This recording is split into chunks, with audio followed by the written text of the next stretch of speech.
The way this administration is handling things, they're actually violating the law. Is that wrong? Well, they're violating the law that the U.S. Congress has passed. Correct. So we're not following even the U.S. law. Since the beginning of the Trump administration, about 23 people have died in ICE detention facilities. About 1,200 people have reported sexual assaults. We saw what just happened with that baby who died in detention. And these are people who are running away from danger and violent environments. So it's very tragic. They're dealing with a lot of trauma. If you believe we can change the narrative, if you believe we can change our communities, if you believe we can change the outcomes, then we can change the world. I'm Rob Richardson. Welcome to Disruption Now. El Día de las Madres, que es en la ciudad de mi país, se celebra el Día de las Madres.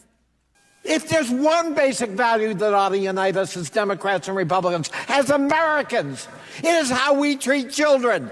Their children, our children, it doesn't matter. That's a fundamental value. Welcome to Disruption Now. I'm your host and moderator, Rob Richardson. I'm James Keys. I'm Tunde Ogunlana. We want to continue our discussion with minority mental health awareness, and we talked a lot about the African American community in an earlier episode. I want to focus particularly on the Latino community and really what we see going on in the crisis on our borders, a manufactured crisis, by the way, I might say. But more than a crisis on the border, it's really a crisis of humanity. And as you see, what just happened with Jasmine Juarez, who actually was talking about her daughter and losing her daughter unnecessarily, losing her daughter due to neglect, due to what the United States has done, due to us not prioritizing human life. That's how I see it. And I'm honored to have two guests here that can really talk a lot about both from the trauma perspective, which we want to talk about, but also from the legal perspective in seeking asylum, what that means, how it's actually fundamental to who we are in the United States of America, or at least it's supposed to be. But without any further ado, Dr. Maria Espinola, who is a clinical psychologist and actually specializes in trauma, particularly dealing with victims of human trafficking, and Burt Lockwood, who is a law professor at the University of Cincinnati, one of the best law schools. Of course, I went to it because I'm biased. He's also an expert in human rights and international law. So it's an honor to have you both on the show. Thank you, Rob. So let's really, I want to open up the discussion, Dr. Espinola, to really talk about what do you sense what do you feel as you see what's going on in this country, and just what do you hear from people that you deal with? Because I know you talk to a lot of members of the Latino communities as well. What's their feeling like? What's their just general sense right now? Well, I think it's very heartbreaking and very concerning what's going on. Since the beginning of the Trump administration, about 23 people have died in ICE detention facilities. About 1,200 people have reported sexual assaults. We saw what just happened with that baby who died in detention. And these are people who are running away from danger and violent environments. So it's very tragic. They're dealing with a lot of trauma.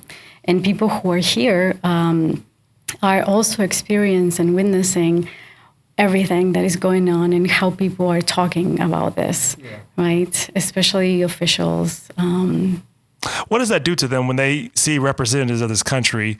You know, it used to be, I think we've now gone towards a line, and this is not just dealing with, it has a lot to do with how we talk about immigrants and Latinos in this country, who are, by the way, not all immigrants, but it's also just this normalization of hating people and it being okay from a position of politics and power to just say, you know, I don't like those people. Those people are all rapists, or we just had the current occupant of the White House just actually tell 4 Congress members to go back to the country they're from, when actually just about all of them are from this country.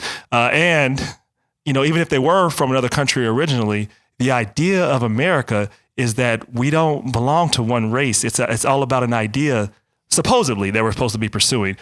You know, I would say, Professor Lockwood, what is your take on when you think about how hard this administration has tried to prevent a legal process. You're talking about people that are seeking asylum, which I understand is part of who we are as Americans. Just talk about the basic principles of the rule of law and how we're kind of toting the line of actually just violating it altogether. Well, part of our history, and I think our greatness, was that we were one of the major supporters of refugees.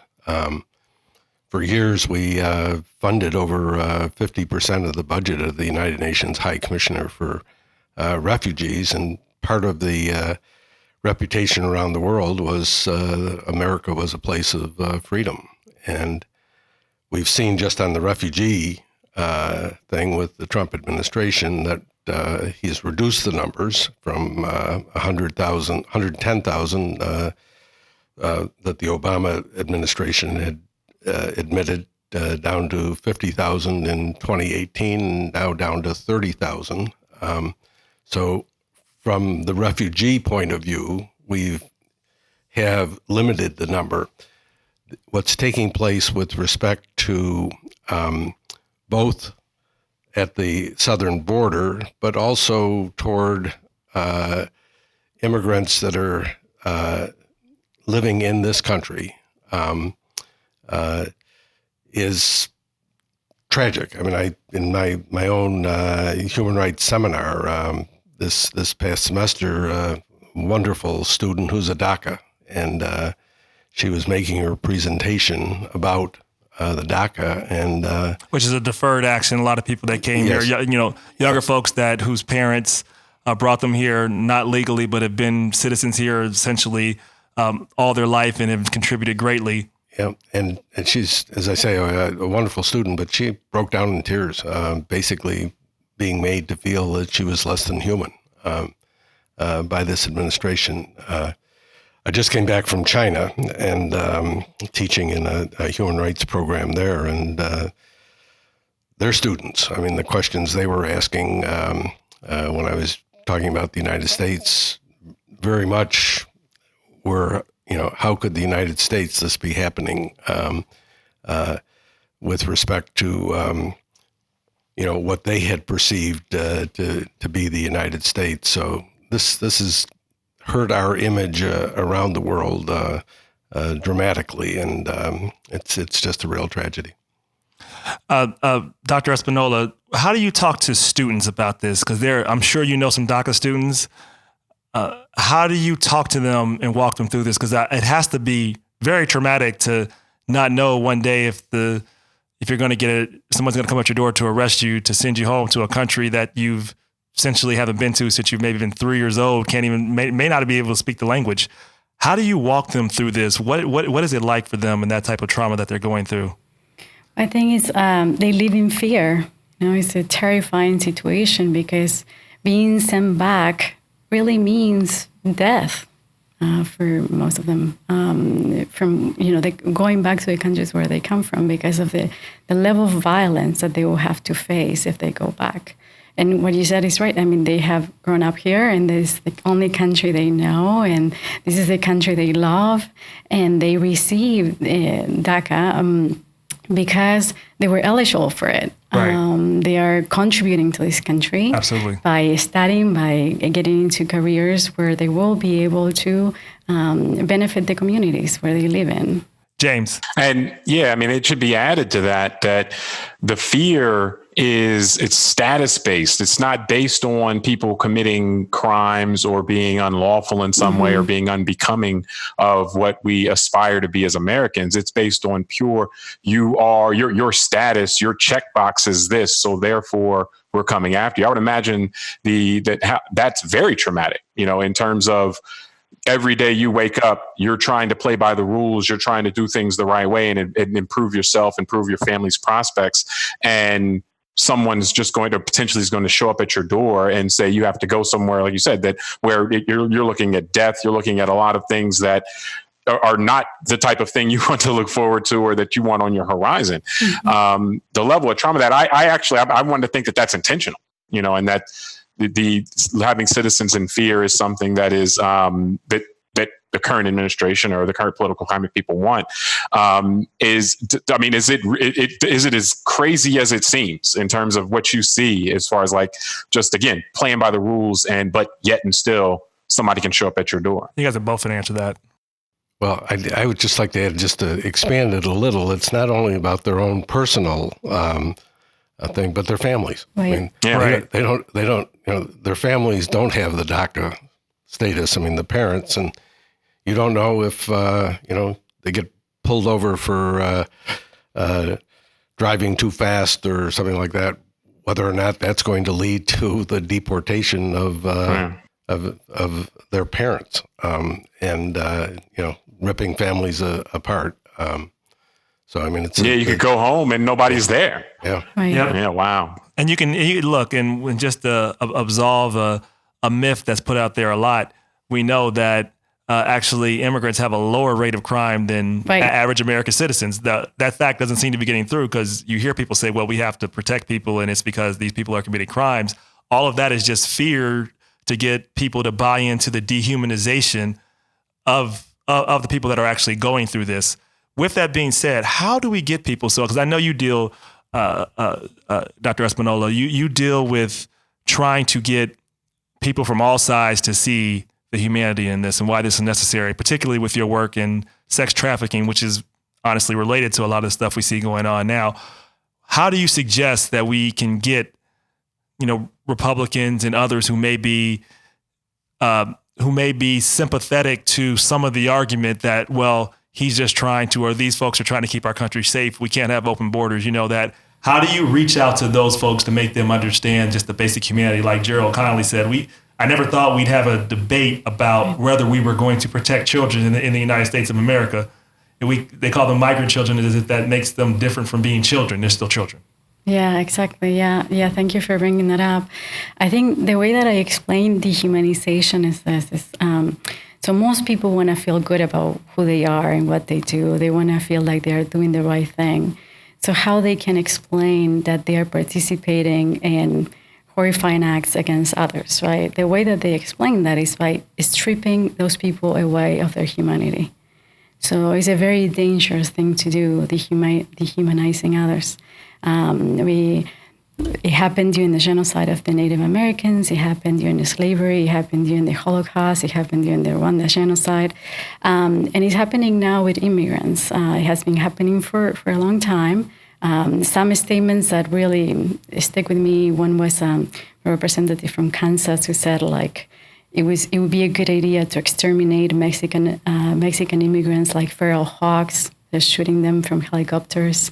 Herman Cain, when he was campaigning for president, he said that he wanted an electric fence so people who try to cross the border will die in the process.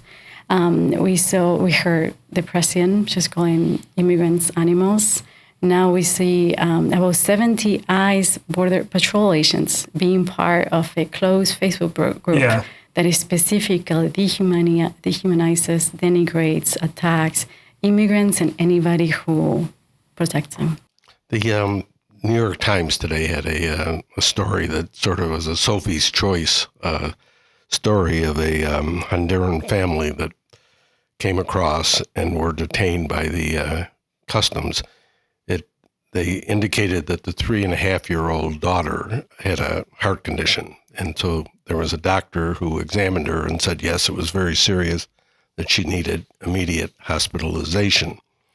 And the customs agent said to her, to the family, that, well, specifically to the 3.5-year-old girl, that she could stay with and her two brothers, but that she had to make a choice between her mother or her father staying, and the other would be deported.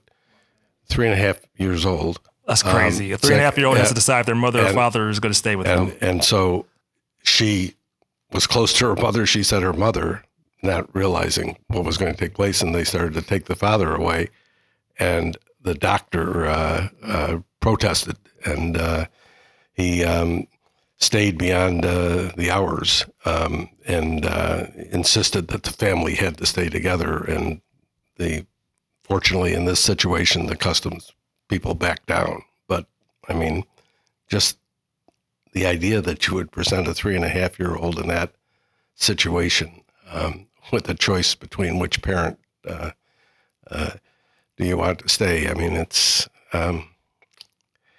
the level of inhumanity is I fear that this is contagious because it's being led from the top. I agree. From the president of the United States, that this attitude is something that it's not something that I think I ever thought we would see in the Oval Office. I mean, just that. What's a brazen? Yeah. Go ahead. It's a brazen abandoning of the principles of the country. The legal framework, the whole all men are created equal.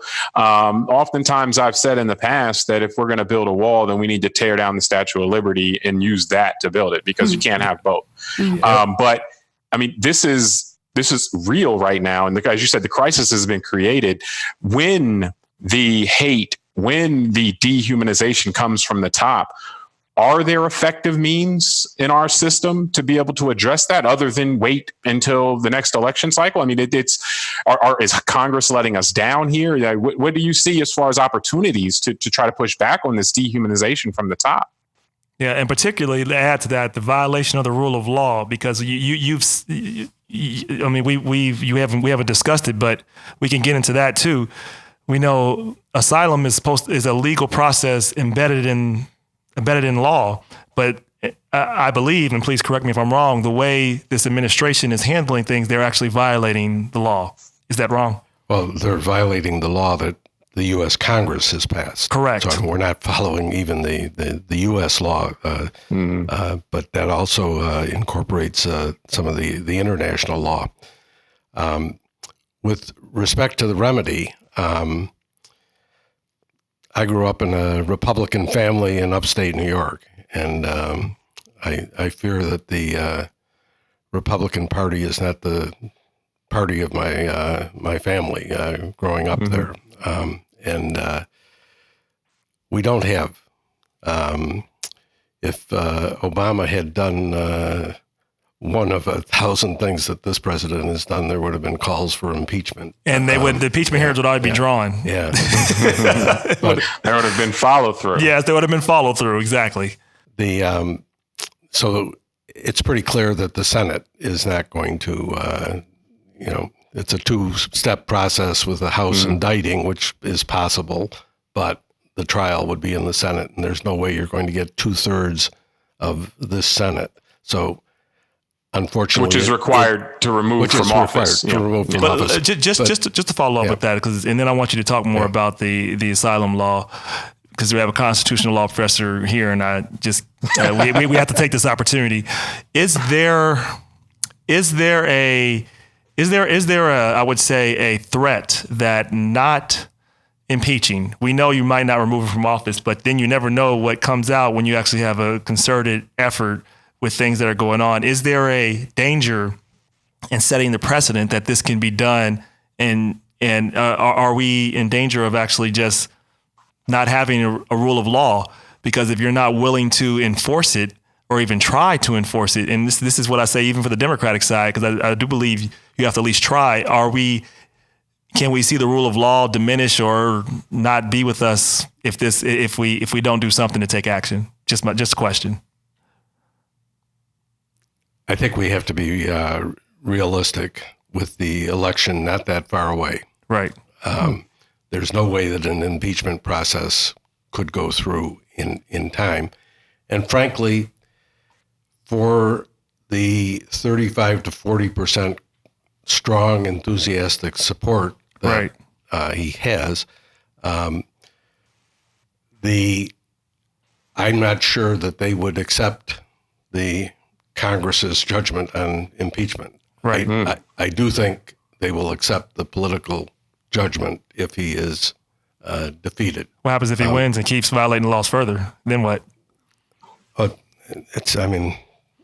that can happen. Cross that bridge when we get He's destroying our country. So I still have faith in the American people, and I think we saw some of this in the 2016, right? 2018, 2018 election. And I just think there are an awful lot of decent people out there who are embarrassed by what is going on, and that in the secret of the ballot box that they will cast their vote. And frankly, I think that solution for the health of the country is probably preferable than to removing him and for some making him into some kind of hero. Right. Okay. Interesting. Yeah. What are your thoughts on that in terms of what can be done? You don't have to say impeachment, but what can we do then to? Because it sounds like, if I'm hearing from your point of view, is like Professor Lockwood is just elections need to speak, and that will speak volumes because Republicans will see it's not popular to dehumanize people and be racist, and I'm a little more skeptical. I wish I'd just be in, since we're both lawyers, it's just like I'm worried that people can say that they don't like what the president is doing, but they're okay with the economy and think he's not perfect and just justify and rationalize voting for him based upon this environment, not because it doesn't necessarily affect them directly. They don't see it as their kids there. So I do think there's an opportunity that he could win, and because of how the mind works. How do we get people to see this suffering? How do we get people to understand that your kids, our kids, like Representative Connolly, it doesn't matter. We're Americans, and we're supposed to care about kids. We're supposed to care about families. Because you've been able to get Republicans to do some things. How do you have that conversation with folks that may not understand where you're coming from? How do you approach it to get them to understand this point of view? Because I don't think legal reasoning works for them. I think it has to be some type of human effort. And how would you say we actually go about that? Yeah, I think raising awareness is extremely important. So having the conversation with everybody, because there is a lot of misinformation. So I spend a lot of time just reading comments from people, and so people just speaking about the detainees, about illegal. So everybody as doing something illegal, doing something criminal, right, and not recognizing that seeking asylum is legal. Right. Right. And then even if it wasn't, still, these people do not deserve to die in detention. They do not deserve to be sexually assaulted in detention. Exactly. So I think that informing people about what's going on and pointing out at the dehumanization that has been going on is extremely important. Well, I think you said it. The language is really important about taking people and I'll get to you, Professor Lockwood, making sure that people. We talk about this when we address criminal justice reform. We try not to call people incarcerated. You say returning citizens. Understand that these are people, and that at the end of the day, even if they did some of these crimes, they're going to come back into society. We want to make sure that we see them as humans. Because none of us are perfect, Professor Lockwood. Yeah, I lived through the impeachment proceedings with the Watergate, and there were a number of Republicans that played a key role. Yes. When I look at the Congress today in the U.S. Senate, to me, the one senator who, if he took a principal stand, and took on the president, could have the most influence is our local senator. Yes, Rob Portman. I agree. Rob Portman. He's a principled conservative, and I think he speaks with the support of lots of major corporations. I mean, that is sort of the business person's absolutely thing. And I think if Senator Portman were to take on this president, that would go a long way toward emboldening some other Republicans that. Well, he says all the right. Look, he says all the right things behind closed doors. I know him well, and the problem is you're a public figure, right? And we eventually need him to say it, because silence is acceptance in some ways. We do. I think we do need some Republicans like that to step up. And I hope that they do that soon but I do think this has been a transactional thing. You talk to Republicans that if you have a relationship with any of them, I have a relationship with a lot of Republicans, they all tell me behind the scenes that, we don't like everything he's doing and this and that. But to me, and I tell some of my friends, well, you got to say that out loud. It's it doesn't, you can say all you want to, but the fact is they think he thinks he's doing great because you're still voting for him. He's still in power and kids are still dying. People are still being raped and he's still saying racist things. Well, it's what's interesting. There are many smart people. I've read this in many places that think that if Fox News was around in the 70s, that Nixon would have never gotten impeached, or the threat to remove from office wouldn't have made it. I did have one question for Dr. Espinola, from the victim side or from the side of Hispanics and that witnessed this. The trauma, oftentimes with African Americans, we speak of the trauma, the residual trauma from Jim Crow and, well, then you go back to slavery, but Jim Crow being more recently, and then also just the police shootings that you see now. How does that affect various aspects of the Latino community and their ability and willingness to engage in our process, in our political process? Mm-hmm. Yeah, that's a really important question. So I specialize on diversity. So I see people from all marginalized communities.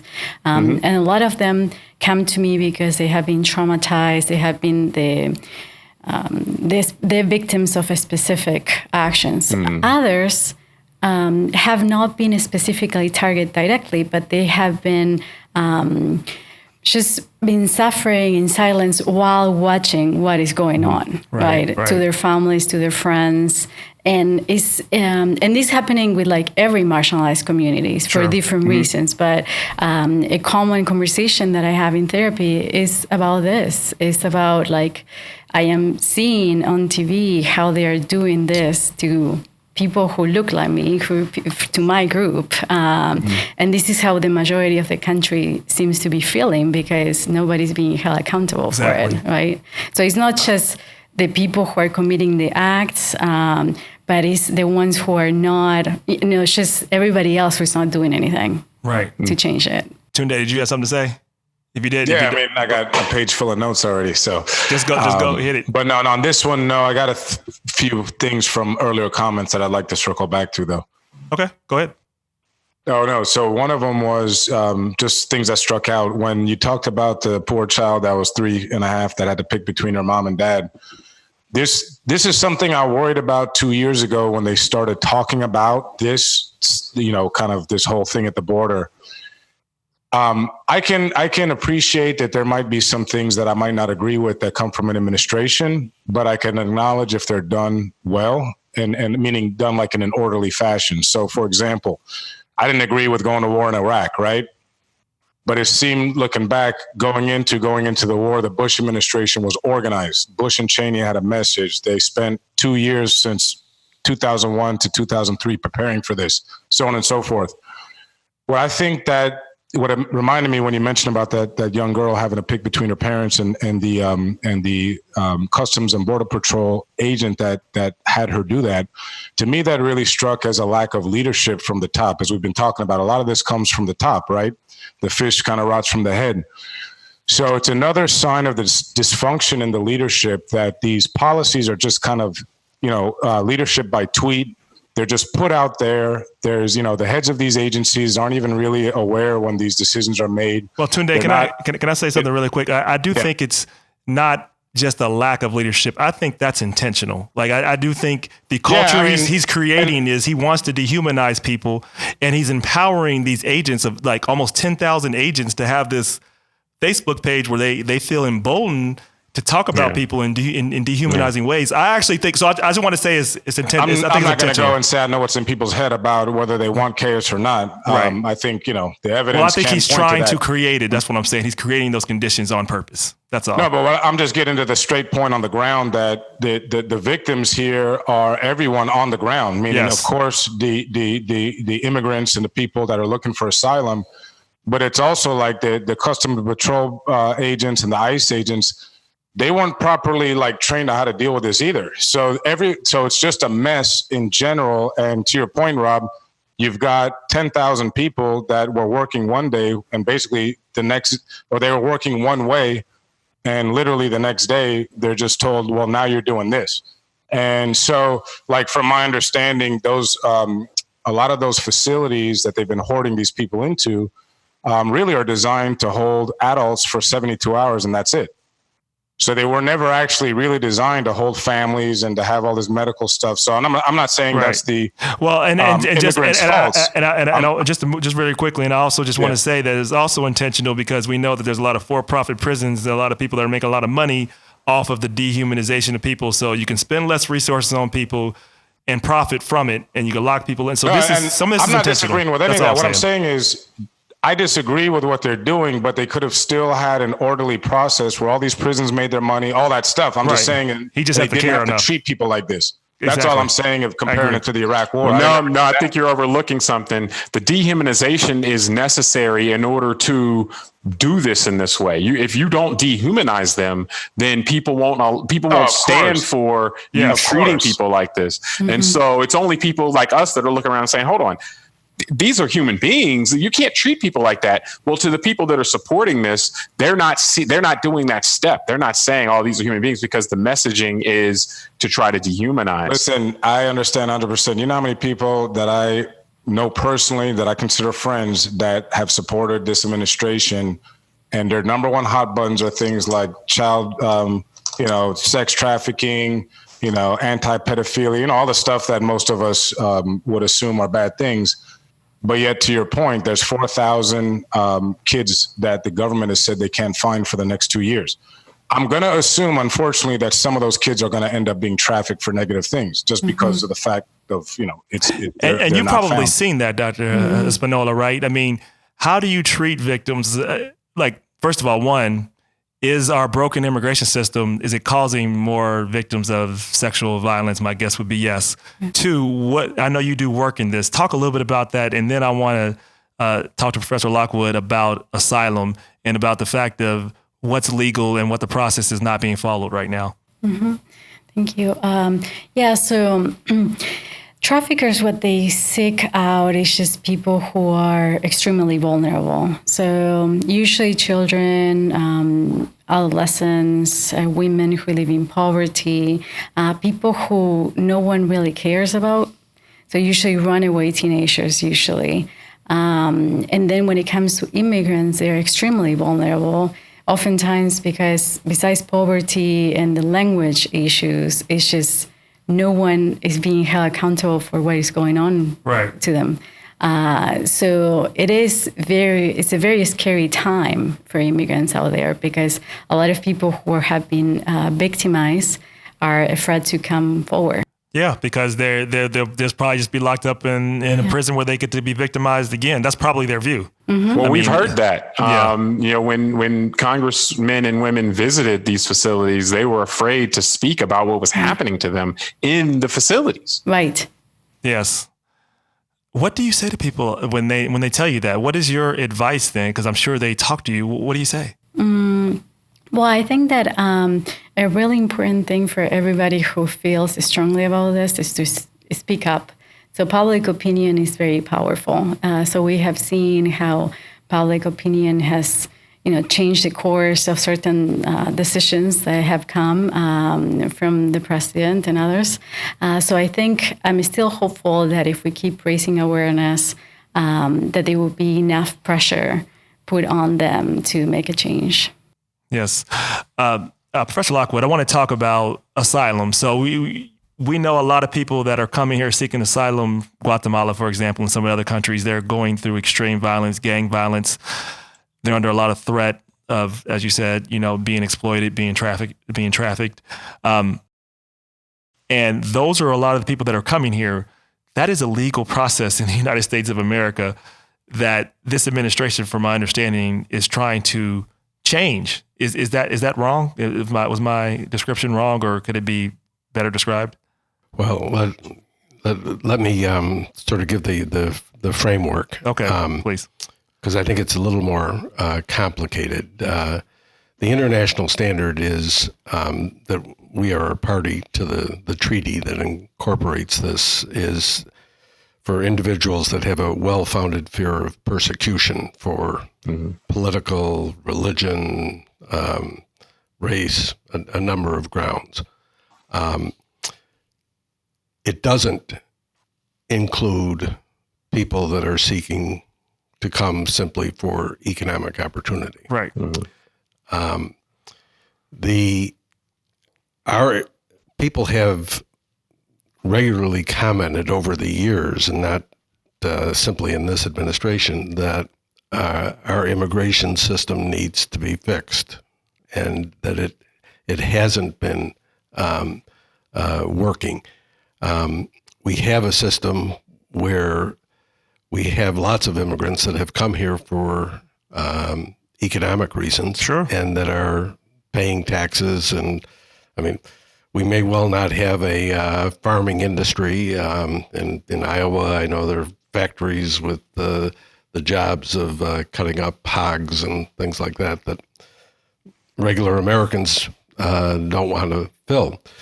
President Trump used a number for his Yes. golf courses. Probably still is using, but go ahead. For a number of those, and clearly knew that they were illegal migrants, and they have made a home here. So we've sort of lived with this hypocrisy, if you will, of benefiting from the labor that the immigrants, quote, illegal immigrants have engaged in and made lives here. The Congress, in terms of the law, has mandated that individuals that come to the United States and are claiming asylum are entitled to a process. To Yes. probably 75% of those that claim that will be denied. Yeah. But they are entitled to a process. And the president has cut back on, beginning with Jeff Sessions, on the definition of whom we consider to be a political refugee. And so Right. there, you mentioned the Guatemala and the gang violence there. They cut back on the definition to have it just be basically political asylum, Right. that they're no longer going to do that expansion.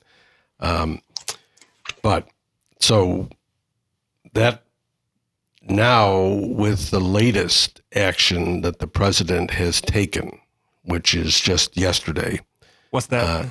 he has announced that anyone who is going to come to our border from that has passed through another country. another country needs to first seek asylum in the other country.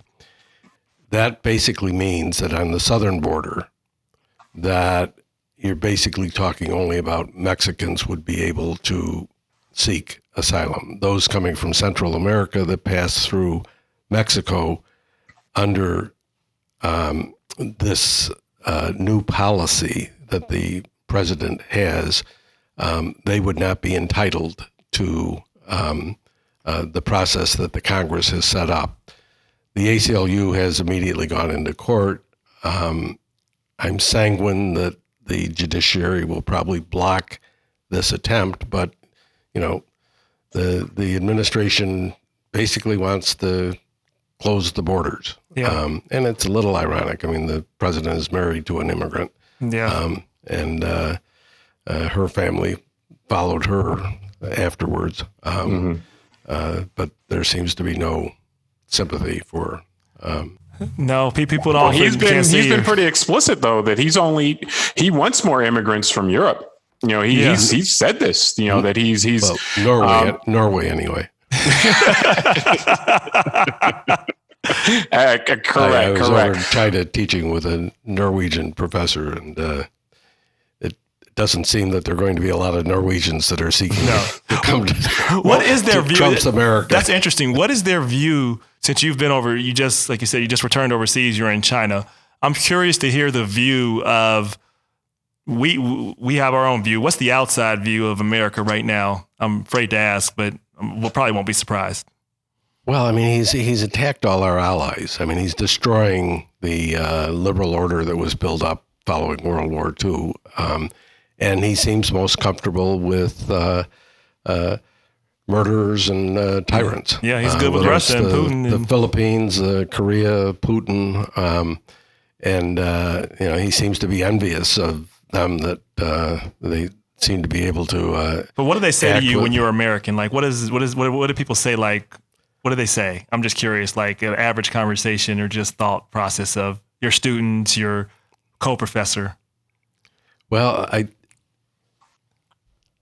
I'll tell you one thing that the other side that was sort of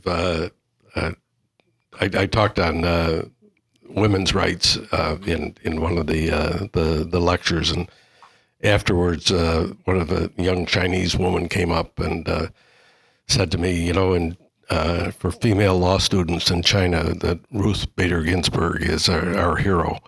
And I thought, wow, that image of America. I mean, that's good. That was good. They probably like AOC and all the other people too. They probably.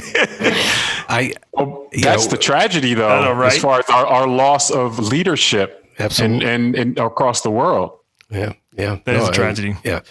Now, the Europeans have problems of their own. Sure. Now with the immigrants and well, it's been a popular this is not unique to America. We've seen a return to xenophobia. It's been, Brexit. Everybody has been embracing this one way or another, and we've seen a global phenomenon around this. So this is not isolated to the United States of America, though. I think we seem to have the leader of it right now, though. But whenever you see the massive consolidation of wealth in our societies, in European societies or in American society, when that wealth consolidates, this is almost a natural reaction from that, because everybody looks around and where's all the money, and it must be with the poor people of color. Yeah, okay. People point at other poor people and say, let me jump in there too, because I think part of it, besides the disparity of wealth, is also the migratory patterns of the last decade. Remember, you had the hornet's nest in the Middle East between Iraq, Afghanistan, Syria, that caused a lot of displacement of people, and they fled to Europe.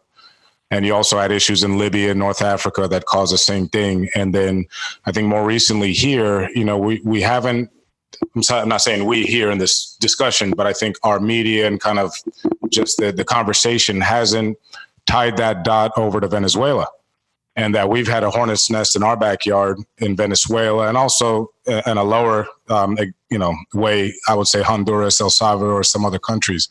So I think the recent instability in both regions, South America as well as the Middle East, has caused a migration pattern out of those areas that our societies, meaning the United States or Western Europe, has not been used to. And it's caused a lot of the quote unquote others to show up at the doorsteps. And there's a lot of people in those societies, meaning here in America and in Western Europe, that aren't used to this and aren't comfortable with it. And unfortunately, to you guys' point, we now have strong men in power around the world that are using that to drive further wedges. And before I get off, I'll just leave us with this. It's no coincidence, too, that one country is benefiting that is helping to stir the chaos, and that is Russia. Yeah. We know that the support for the leader in Syria, and we know that there is support for Maduro in Venezuela, and we now have a naval base with 2 nuclear bombers in Venezuela, the first time that Russia's had a military presence on an American continent since 1962. So I'm with you guys about being worried about where the world order is going, because if you look at it from that standpoint, in our lifetimes, at least us hosting the show, we've never seen this. Yeah, not in our lifetime. I'll say this: Putin couldn't draw it up any better in terms of having the United States start messing up NATO and destroying the solidarity that you have there. Like, he couldn't draw it up any better in terms of to serve Russian interests. So we're definitely supporting that now, to make Russia more prominent. Yeah, as we talked about on the show, they do a good job of that. Go ahead, Dr. Lockwood. Yeah. Professor Lockwood. We've been through as difficult times in this country before, and we've had, fortunately, leadership to take. I mean, we said in our lifetime. We're a little younger. Okay. Well, we had like 40% unemployment during the Great Depression. Hitler and the overtaking of Europe and was clearly a tremendous threat. Again, that the U.S. late getting into the war, but played a critical role in defeating Hitler and then creating this new world order. And the world needs American leadership. I mean, that's it's clear from, you asked about the Europeans' point of view, that they recognize that the United States is the one country that can have a positive influence in terms of the world order and saving liberal democracies. And, unfortunately, we are forfeiting that leadership. And it's to the detriment of the world. I mean, it's not just this country. And there's a grave concern.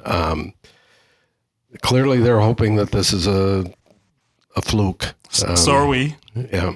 But I don't. We know that we can't say it's a complete fluke because we know there's a strong part of the American DNA that's in here too. So I recall Governor Deval Patrick. We said this quote a lot on this show. He said, it's both American to use fear and division, but also to have hope and to bring people together.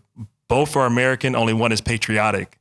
And, we go through that tension in this country deciding which way we want to go. And it's always a close call. Like it wasn't like when civil rights passed and everything, it passed like 95-5 in the Senate. It didn't work that way. We know it was a long fight. It was very hard to get.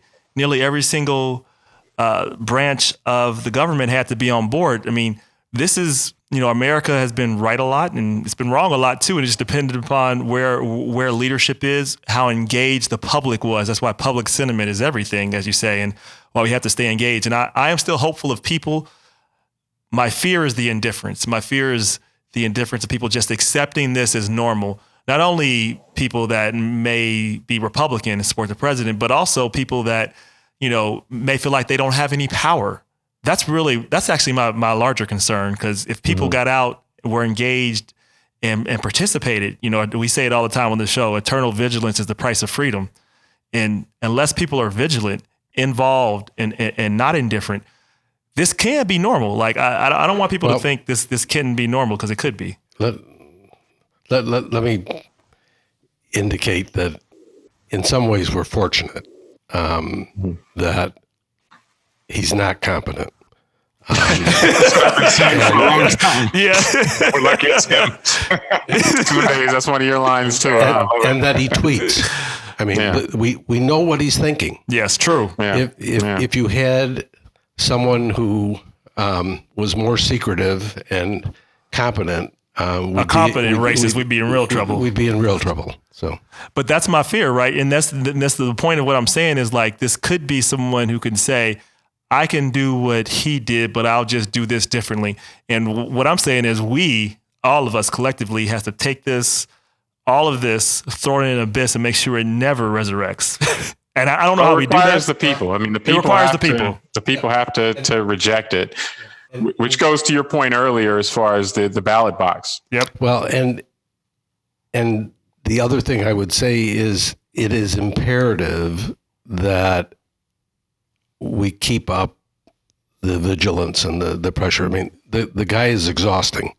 He is exhausting. And it's difficult to go through the daily crisis virtually that he is spinning, but good people need to stand up. And it's, for the sake of the country, but also for the sake of the world. So anybody here, we're going to have links to the show.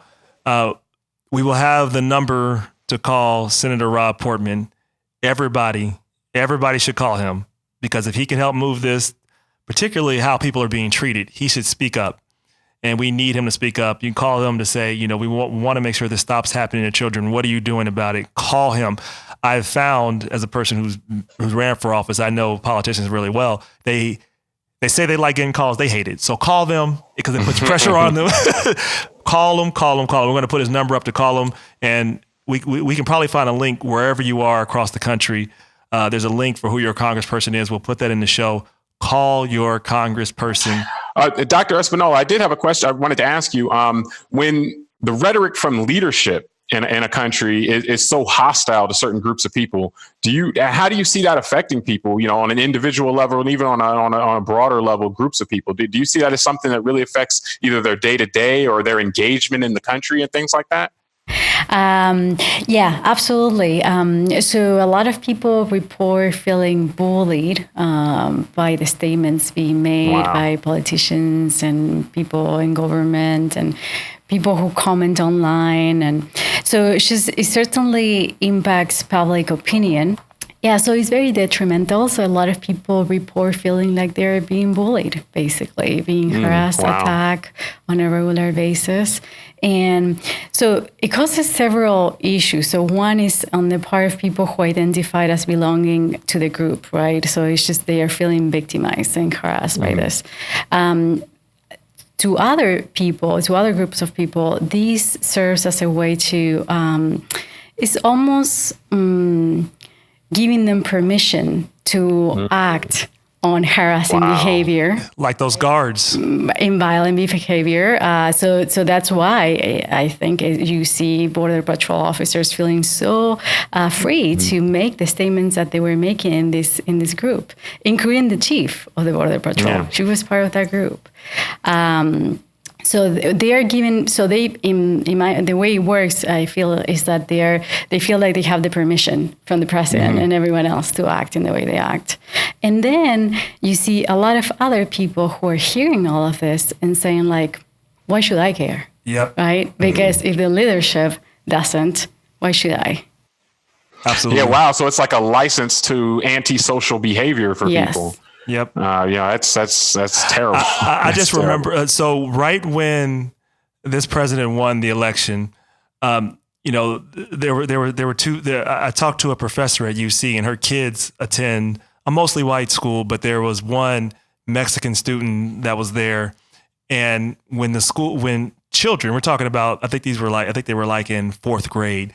They all got on, and the Mexican student got on the bus and everyone just chanting, "Build the wall." We're talking about elementary students that are already adopting this. So, you know, and they're mimicking what their parents are doing, which is really the threat that this current environment has, that this is going to metastasize even further and normalize the dehumanization and normalize the hate, normalize the racism.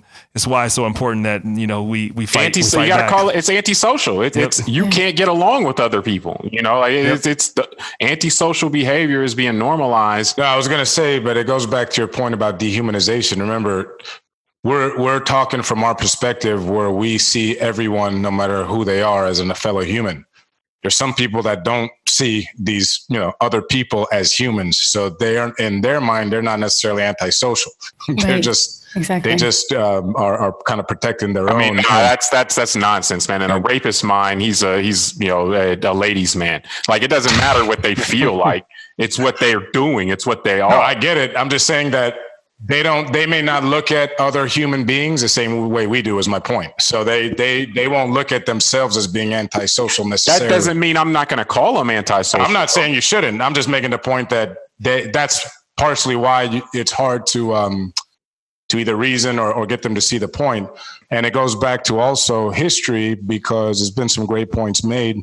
And Rob, I think you make a great point about the school bus incident, because it reminds me of when I've seen old black and white footage from the late 60s, early 70s of when they started the busing programs.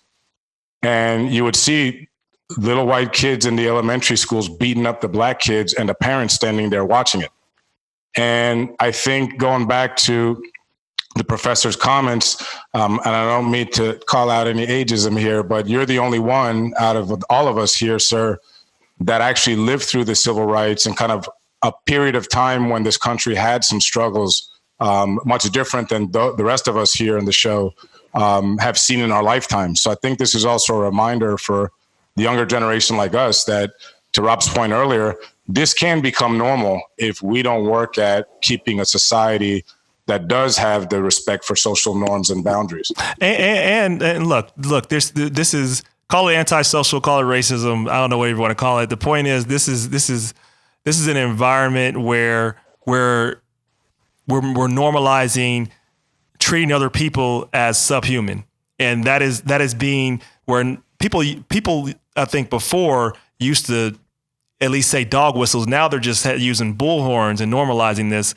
And it's part of the threat, I think, of, there's obviously more and more minorities in the country. And we know that it's going to be a majority minority country, I guess, if that's even a term, soon. And that's really, I think, using that fear one way or another that's what this current administration is doing. That's what people are doing. They're using the fear of whites having a different position, which I don't even think that's necessarily true. They just see that fear as, if someone else is advancing, something must be getting taken from me. And we know that's not American. Well, it is America. Sometimes it's not patriotic, we should say, because the most patriotic thing you can do is to protest and also work on behalf of everybody and expand rights and opportunities. Did you, Professor Lockwood, did you have something to say? Yeah, I wanted to say, and I think it perhaps complicates it a little. My sense is that the president has no values, that it really is all about Donald Trump. That to be able to dominate the news, whether it's good or bad, for him, that's probably true. That's good. I mean, as long as he is the center of attention, whether it's going to the DMZ in Korea to shake hands with the North Korean, I mean, that he sees that not as a peace process, but as a TV moment. Yeah. It's a glorification of himself. Yes. Yeah. And I think in some ways it makes it more dangerous. I agree. Where you don't have someone's acting from a particular value system where you perhaps can appeal to, some kind of compromise. But he's one person. The problem is the rest of the Republican Party that won't stand up to it. But if you look at what he says, you can see that is true. Yep. He recently, just the other day, said he wouldn't apologize for some vile stuff because some people agree with him. Yeah. And that, if you think about what that means, that's just saying, hey, if there are other people that think bad stuff, then there's no need to apologize for it. I could say bad stuff. As long as there's other people that agree, then it's just fine. And so, but what that means to him is that people have congratulated, people have patted him on the back for saying that stuff. And that's really what he's really in it for. Yeah. He'll say anything if it'll just get him, if people pat him on the back for it and tell him how great he is. How do we get people, I never like leaving people without having something for them to be called to do. Obviously they can call their congressperson. We're going to create a link for that. What else can they do? Where is there any other organizations people can look up? What can they do to make sure that they can get involved? Yeah, so personally at UC, we are working to create a fund specifically to... Which we didn't say, you're at the University of Cincinnati Medical Center. University of Cincinnati, yes. Right. Yeah, so it will be through the UC Foundation, but we are working to create a fund for immigrants and refugees, asylum seekers, specifically to expand our ability to... There's specific evaluations that they need to complete in order to submit their claims. So this is what we're trying to do, and then also providing mental health care to victims of trauma. Yes. Is there any resources they can go to? Where can they get health care for or trauma care? Is there a site? Yes, I can give you a link with more information. Okay, we'll do that. We'll do that later. Professor Lockwood, any advice about what people need to do to try to change these outcomes here? Speak up and do your part. Look, we say it often, eternal vigilance is the price of freedom. Stay woke if you want to stay free. I'm Rob Richardson. I'm James Keys. I'm Tunde Ogunlana. We'll see you next time.